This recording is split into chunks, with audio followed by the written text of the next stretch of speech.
C'était un voyage clandestin, caché au fond d'un camion. Le camion a traversé la première frontière, celle du camp. Il a continué. La deuxième frontière, celle des checkpoints. Il a continué.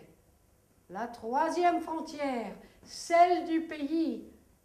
Il a continué.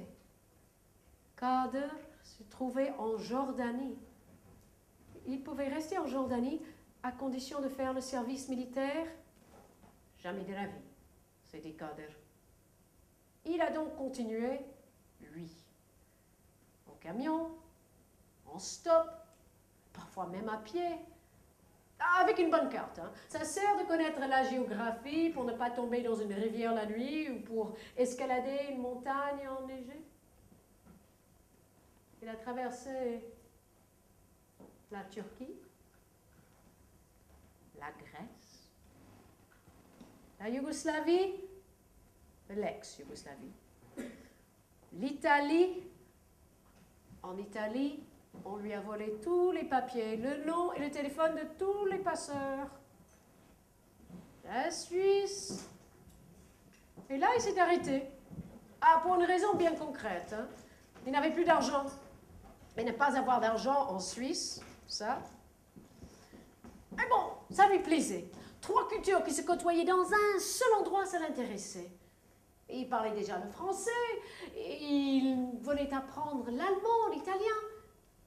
Alors il a demandé l'asile politique, le droit, quand ça ne va pas chez soi, d'habiter ailleurs.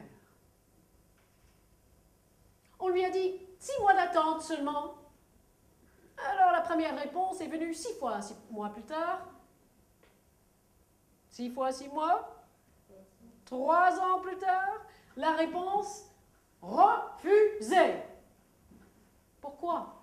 Votre pays est une démocratie, monsieur. Il a demandé un recours. Et il a attendu. Attendu 3 années encore. Et pendant tout ce temps, il ne pouvait pas travailler. Il est allé au bureau de travail, mais là-bas, c'était des permis C, des permis B, les frontaliers, les demandeurs d'asile politique étaient en tout dernier. Alors, il a enseigné le français aux étrangers bénévolement.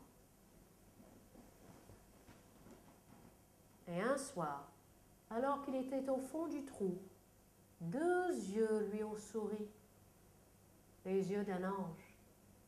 Elle était chrétienne, lui était musulman. Et alors, ils se sont mariés. Et grâce au mariage, il a obtenu son... Le jour où il a été naturalisé, il a pleuré toutes les larmes de son corps, les larmes qui étaient un mélange de joie et d'interrogation. Il s'est demandé, est-ce que je vaux plus aujourd'hui qu'hier? Avant, je ne permettais pas d'erreur parce que j'étais étranger. Maintenant, je suis suisse. Mes erreurs seront moins graves. Est-ce que je vais les faire, ces erreurs-là? Il n'est jamais retourné chez lui. Il a 2 beaux enfants maintenant. Et il ne veut pas prendre le risque. Parfois, il a des vagues de nostalgie. Quand il mange des olives, quand il traverse la frontière française pour aller chez le Libanais, s'acheter des pâtisseries, ou quand il voit un film sur son pays. Et c'est là où je l'ai rencontré, cet homme. À la suite de la projection du film Jenin, Jenin, qui témoigne de la vie dans les camps.